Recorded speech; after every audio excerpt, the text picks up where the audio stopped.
नमस्कार मित्रांनो, safari talks मराठीच्या या नव्या व्हिडिओमध्ये आपले सगळ्यांचे स्वागत आहे. आजचा विषय भारतामधल्या लाखो विद्यार्थ्यांसाठी आणि नवीन पदवीधारकांसाठी अतिशय महत्त्वाचा आहे. तुम्ही पदवी पूर्ण केली आहे, महाविद्यालयीन शिक्षण पूर्ण केलं आहे. तुमच्या हातामध्ये आता पदवी आहे आणि सगळ्यांच्या मनामध्ये एकच प्रश्न आहे, की आता मला नोकरी कुठे मिळणार? तर 2026च्या दुसऱ्या 6 महिन्यामध्ये एक चांगली बातमी आपल्यासमोर आली. जवळ-जवळ 75% कंपन्यांनी नवीन पदवीधारकांना नोकरी देण्याची इच्छा व्यक्त केलेली आहे.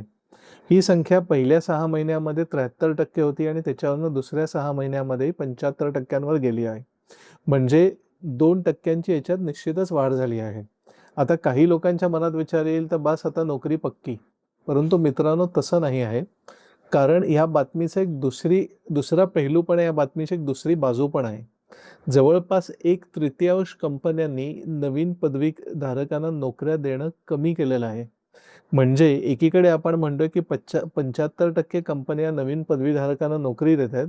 पण दुसरीकडे मी असंही म्हणतो आहे की 1/3 कंपन्यांनी नवीन पदवीधारकांना नोकऱ्या देणं कमी केलेलं आहे. तर मग हा विरोधाभास कशासाठी?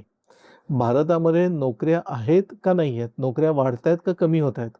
आणि सर्वात महत्त्वाचं म्हणजे आज कंपन्या पदवीधारकांना नेमक्या कुठल्या प्रकारच्या नोकऱ्या देत आहेत? ह्या सगळ्या प्रश्नांची उत्तरं मी या चर्चेमध्ये घेऊन आलेलो आहे. या आपल्या व्हिडिओमध्ये मी आपल्याला हे सगळे पैलू समजावून सांगण्याचा पूर्ण प्रयत्न करेन. त्यामुळे व्हिडिओ शेवटपर्यंत जरूर बघा.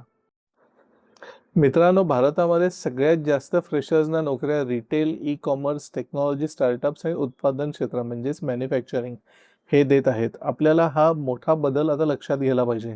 कारण काही वर्षांपूर्वी सर्वांचीच विचारसरणी अशी होती, की एक चांगल्या प्रकारचं अभियांत्रिक शिक्षण घ्यावे.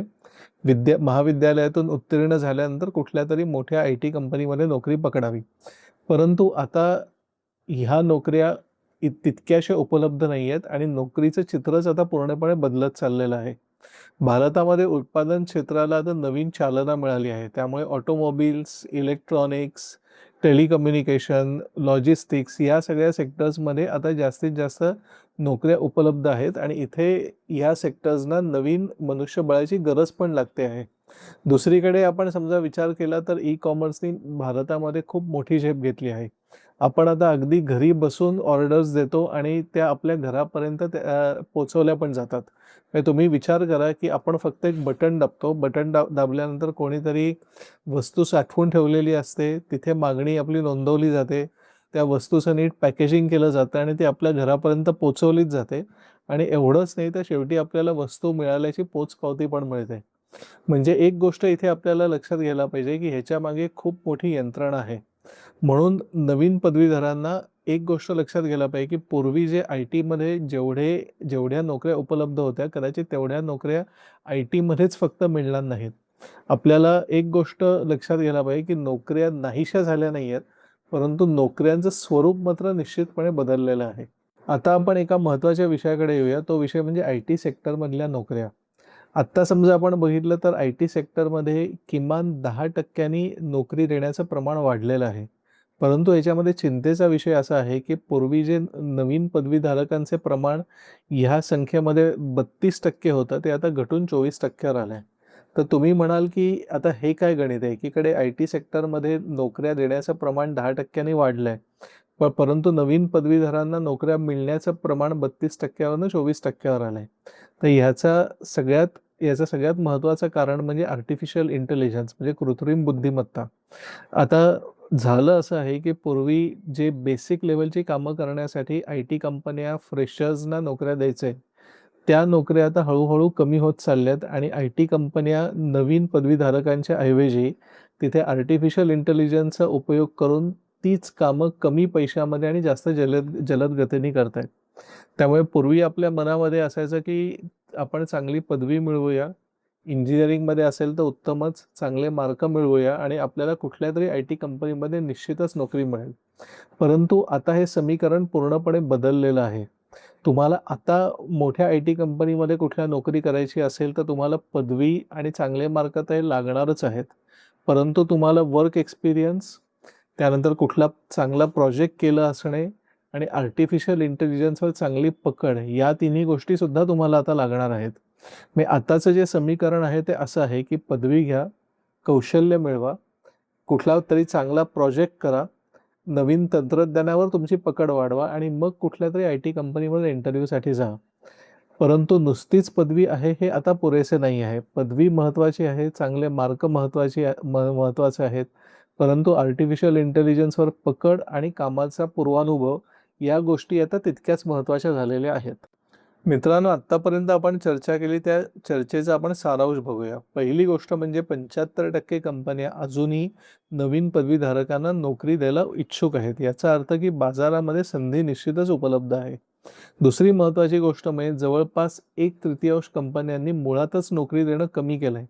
याचा अर्थ असा होतो की प्रत्येक सेक्टरमध्ये नोकऱ्या तेवढ्याच उपलब्ध नाही आहेत. तिसरी गोष्ट म्हणजे रिटेल, ई-कॉमर्स, टेक्नॉलॉजी, स्टार्टअप आणि उत्पादन क्षेत्र या 4 क्षेत्रांमध्ये खऱ्या अर्थाने नवीन पदवीधारकांसाठी नवीन नोकऱ्या तयार होत आहेत. आणि चौथी गोष्ट म्हणजे की कंपन्यांची जी नवीन पदवीधारकांपासून अपेक्षा आहे, त्या अपेक्षेमध्ये जमीन अस्मानाचा बदल झाला आहे. याचं कारण म्हणजे की पूर्वी जेव्हा कंपनी कुठल्याही नवीन पदवीधारकाला नोकरी द्यायची, तेव्हा ते विचार करायचे की बाबा हा एवढा शिकलाय का, की ह्याला मी ट्रेनिंग देऊन नोकरीच्या योग्य करू शकतो.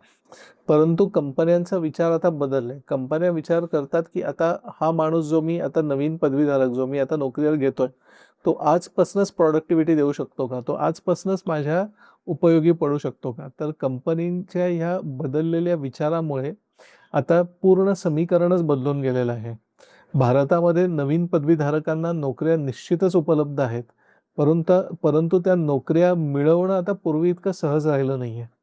पूर्वी आपण असं म्हणायचो की चांगल्या इंजिनिअरिंग मधनं आपण शिक्षण केलं, चांगले मार्क मिळवले म्हणजे फ्रेशर म्हणून आय-टी कंपनीत नोकरी निश्चित मिळणार.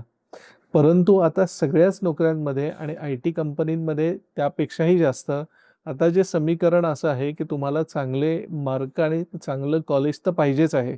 त्याच्या उपर तुम्हाला कामाचा पूर्वानुभव पाहिजे. तुम्हाला तुमच्या हातातनं काही चांगले प्रोजेक्ट्स झाले असायला पाहिजेत आणि तुमची आर्टिफिशियल इंटेलिजन्सवर चांगली पकड पाहिजे. ह्या सगळ्या कसोटीवर समजा तुम्ही खरे उतरलात, तरच तुम्हाला कुठल्या कंपनीमध्ये फ्रेशर म्हणून नोकरी मिळू शकते.